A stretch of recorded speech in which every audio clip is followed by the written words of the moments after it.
100 years ago, Chelmsford was the location of a series of groundbreaking radio experiments. Brilliant people with the skill and vision to send the human voice over long distances came together, and by 1920, they had developed technology and delivered broadcasts that would change the world. Back in 1901, Professor Ambrose Fleming created the spark gap transmitter used to send the first transatlantic radio message.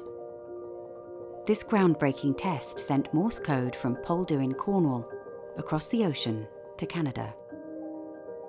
Guglielmo Marconi picked up the historic message 2,000 miles away in Newfoundland. 3 clicks for the letter S. Up to the invention of valves, there was radio, but it was only for Morse.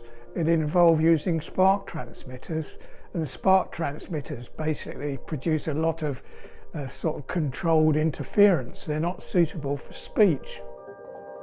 It was a tremendous achievement, but the Poldhu test needed a lot of power. The sparks created during these transmissions made sounds like thunder that could be heard for miles around. Just 18 years later, new speech transmitters that needed a fraction of this power would carry the human voice across the Atlantic. Innovation accelerated by conflict. So where did it all begin, this birth of radio broadcasting? Well, it owes its origins to the First World War.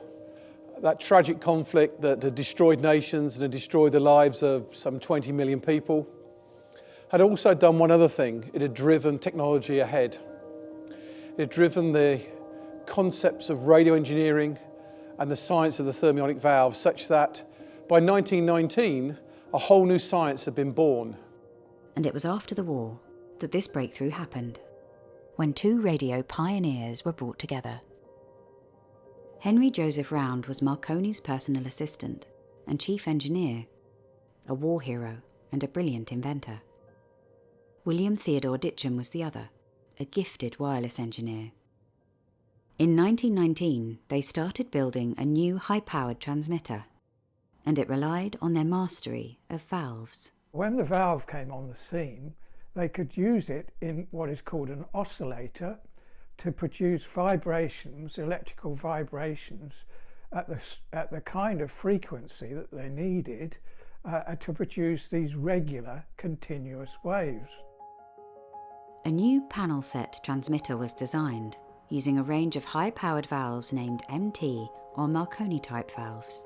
Round had designed new MT1 and MT2 valves, and these were really important at this point because they were powerful enough to send the signal a long way and to amplify the voice and the speech signal much more than had been possible before. They tested their new transmitter at the Marconi station in Ballybunion in March 1919, a small town on the west coast of Ireland. Bill Ditcham became the first European to be heard in North America when his voice was picked up in Nova Scotia. It wasn't the first time the human voice had travelled across the Atlantic. Engineers at the Eiffel Tower had picked up a speech transmission from the US Navy in Virginia 4 years earlier. But the Ballybunion tests were so significant because they proved that the voice could be sent a very long way using relatively little power. Pre-1919, most of the speech tests had been over quite a short range. The Marconi company started looking at sending these messages much further. They were looking for new commercial outlets for this technology, ways to make more money out of it effectively. And this was very typical of the Marconi company and their sort of forward-looking approach, how to pioneer the technology and how to make it a commercially viable technology. Buoyed by their success in Ballybunion, the Marconi company turned its attention back to Chelmsford. These were the first steps towards radio as we know it.